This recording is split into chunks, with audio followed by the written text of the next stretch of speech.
G-News, manchetes, comentários, notícias, opiniões. Se o STF arquivou o pedido contra Eduardo Bolsonaro por medo de represálias dos Estados Unidos, igual a decisão foi política. Se arquivou para Eduardo voltar e ser atraído para uma armadilha, igual a decisão foi política. Se julgou rápido, para mostrar que não havia perseguição, igual a decisão foi política.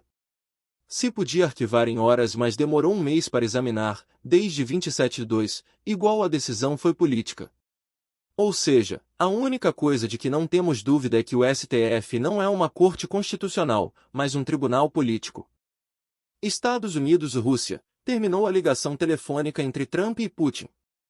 Putin apoiou a ideia de Trump de não atingir a infraestrutura energética por 30 dias, nem do lado russo nem do ucraniano, e definiu a cessação completa da assistência militar a Kiev como condição fundamental para a resolução do conflito na Ucrânia.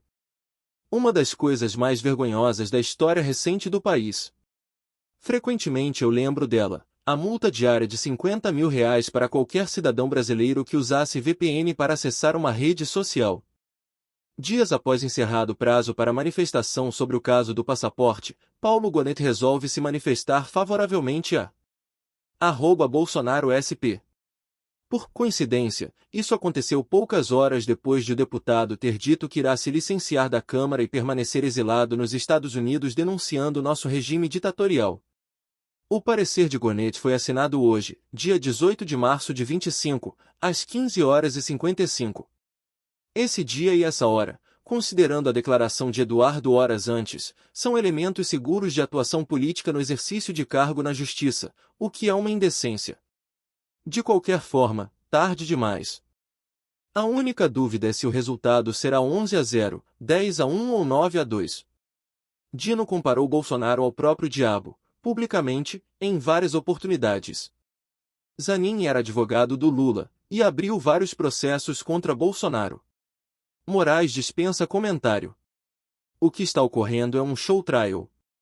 O teto de vidro de todo o regime autoritário instalado no judiciário é que juízes são profissionais do direito, mas políticos amadores.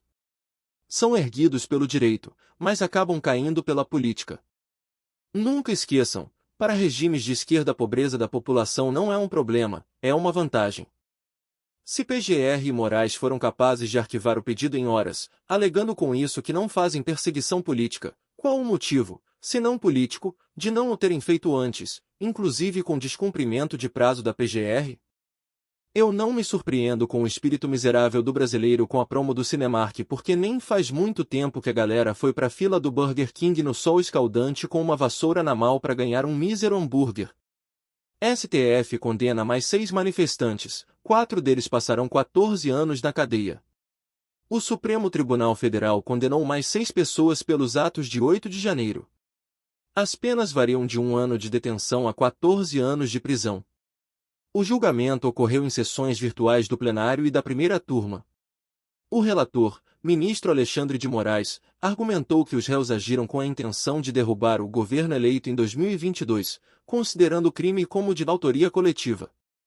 Segundo o regime, são 141 mil brasileiros que têm uma renda superior a R$600 mil por ano.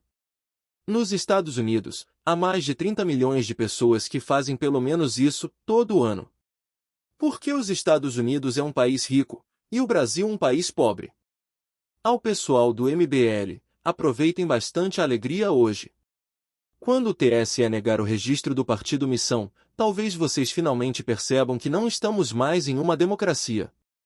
Isso aqui não é um tapa, é uma escarrada na cara de todo brasileiro honesto. O deputado é pego desviando recursos do seu gabinete para pagar despesas pessoais, e como punição, só precisa devolver o dinheiro desviado, mais uma pequena multa. Esse caso escancara o duplo padrão da justiça brasileira. Esquerdistas recebem esse tipo de tratamento. Enquanto isso, a cabeleireira Débora está presa preventivamente há 2 anos por escrever "perdeu" mané com batom numa estátua, em protesto. Tudo em nome da democracia, claro. Giovana Vieira foi presa em 9 de janeiro de 2023, dia seguinte aos ataques, no acampamento golpista em frente ao quartel-general do Exército em Brasília. Na semana seguinte, foi solta e passou a cumprir medidas cautelares. Desde maio de 2023, Ela é ré no STF pelos crimes de incitação à animosidade entre as Forças Armadas, associação criminosa e concurso material, quando o mesmo crime é praticado várias vezes. A DPU pediu sua absolvição. Segundo a Defensoria afirmou ao gabinete de Moraes no último dia 5, Vieira chegou a Brasília no fim da tarde do 8 de janeiro, após o ataque à sede dos três poderes, e não tem relação com os crimes cometidos por outras pessoas na ocasião. O objetivo da viagem de Giovana Vieira, argumentou a DPU, era acompanhar sua ex-sogra. Para tentar comprovar esse episódio, a DPU pediu que o STF intimasse a prestar depoimento como testemunha o motorista de ônibus que levou Vieira à capital federal, o que Moraes negou. Tem-se um tratamento desigual entre acusação e defesa, uma vez que a exigência de apresentação de testemunhas vem pesando sobre as defesas em geral, mesmo quando indicam servidores públicos para serem inquiridos, afirmou a DPU, ressaltando que o Ministério Público não tem a mesma dificuldade no processo, o que classificou de violação ao contraditório e à ampla defesa. Ao ser questionado se a OAB está prestando apoio às defesas, o advogado de Braga Neto responde que advogar para a esquerda é mais charmoso. A esquerda domina a estrutura pública e privada do país há décadas, está na imprensa, entidades e universidades. Não é charme, é poder. Zelensky disse que Putin violou o cessar-fogo parcial combinado com Trump que visava interromper por 30 dias os ataques contra infraestruturas de energia. Segundo Zelensky, durante a noite, menos de 12 horas após a conversa com Trump, Putin ordenou ataques visando centrais elétricas e outras infraestruturas civis na Ucrânia. Eu gostaria que o pessoal que está tweetando que o regime brasileiro vai cair e o pessoal que está curtindo me explicassem logicamente como isso vai ocorrer. Algum outro país está para invadir o Brasil com força bélica para derrubar o regime? Acredito que isso não vai acontecer. E se isso não for acontecer, não vai adiantar nenhum esforço externo, de fora para dentro, nem daqueles que estão nos Estados Unidos se não houver, concomitantemente, esforço interno para solucionar nosso problema democrático. O único esforço interno capaz de resolver o problema de modo legal e constitucional é o impeachment de ministro do STF. Mas a direita brasileira insiste em propagar a narrativa derrotista de que o impeachment não é viável. Assim, a direita vai brilhantemente cumprindo sua autoprofecia derrotista. É claro que não é viável se não houver manifestações pedindo o impeachment. Mas a direita mesma sabota as manifestações que poderiam resolver o problema internamente ao não conclamar manifestações para o impeachment e ao não deixar que as pessoas saiam para as ruas pedindo impeachment.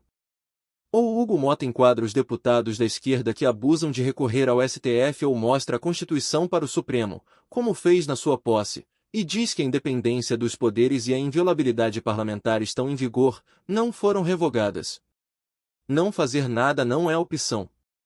Lula e sua turma já chegaram a pedir anistia para os criminosos que sequestraram o empresário Abílio Diniz. Hoje, esses mesmos arautos da democracia querem deixar presa por 17 anos uma mãe que em protesto pintou Perdeu Mané em uma estátua, com um perigosíssimo batom vermelho.